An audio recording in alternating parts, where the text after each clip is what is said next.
শবে কদরের রাতের নামাজের নিয়ম কি? শবে কদরের রাতের নামাজের কি নিয়ম? কয় রাকাত পড়বেন?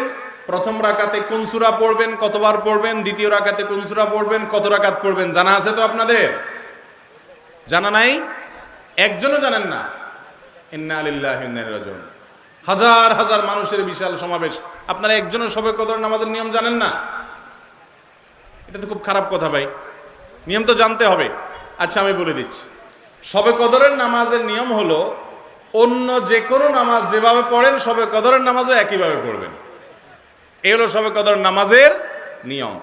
এমন কোনো কথা নাই যে শবে কদরের নামাজে প্রথম রাকাতে সূরা ফাতিহার পর অমুক সূরা এতবার পড়তে হবে, দ্বিতীয় রাকাতে ততবার পড়তে হবে, এরকম কোনো কথা কোরআন হাদিসে, এগুলা মন গড়া বিভিন্ন সিস্টেম, বিভিন্ন পদ্ধতির কথা, বিভিন্ন আপনার বাজারে নামাজ শিক্ষার বই নামে অনেক বই আছে, সব বই না, কিছু কিছু বই আছে, এইসব বইতে শবে কদরের নামাজ এত রাকাত, প্রথম রাকাতের এই নিয়ম, দ্বিতীয় রাকাতের ওই নিয়ম, এরকম বিভিন্ন কথা বলা আছে। এগুলো সব ভিত্তিহীন, মন গড়া, এগুলো কোরআন হাদিসে নাই। কোরআন হাদিসে লাইলাতুল কদরে অন্য রাতের মতো আপনি নামাজ পড়বেন, একটু লম্বা সময় নিয়ে পড়বেন।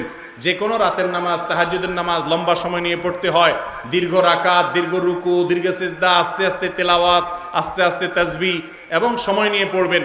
দুই রাকাত করে পড়বেন, যে কোনো সূরা দিয়ে পড়তে পারেন, একবার পড়বেন না দুইবার পড়বেন সূরা ফাতিহার পরে সূরা, এটা আপনার ব্যাপার, কোনো সূরা নির্ধারিত না। আপনি লাইলাতুল কদরের একটা জিনিস নির্ধারিত, সেটা হলো একটা দোয়া হাদিসে বর্ণিত হয়েছে, আম্মা জানা আয়েশা রাদিয়াল্লাহু তাআলা আনহাকে নবী করিম সাল্লাল্লাহু আলাইহি ওয়াসাল্লাম শিক্ষা দিয়েছেন, তুমি যদি লাইলাতুল কদর পাও তাহলে দোয়া করবা। কি দোয়া? আল্লাহুম্মা ইন্নাকা আফুউন তুহিব্বুল আফওয়া ফাআফু আন্নী। আল্লাহ আপনি ক্ষমাশীল, ক্ষমা করতে ভালোবাসেন, অতএব আমাকে ক্ষমা করে দেন। ক্ষমা করতে ভালোবাসেন, অতএব আমাকে ক্ষমা করে দেন। এই দোয়া পড়বেন লাইলাতুল কদরে। এছাড়া আল্লাহর কাছে যে কোনো দোয়া করবেন, দুই রাকাত করে নামাজ যতটুকু পারেন তৌফিকে কুলা পড়বেন। কোনো সূরা কেরাত নিয়ম নির্ধারিত নাই, সারা রাত আপনি দোয়া করবেন, ইবাদত করবেন।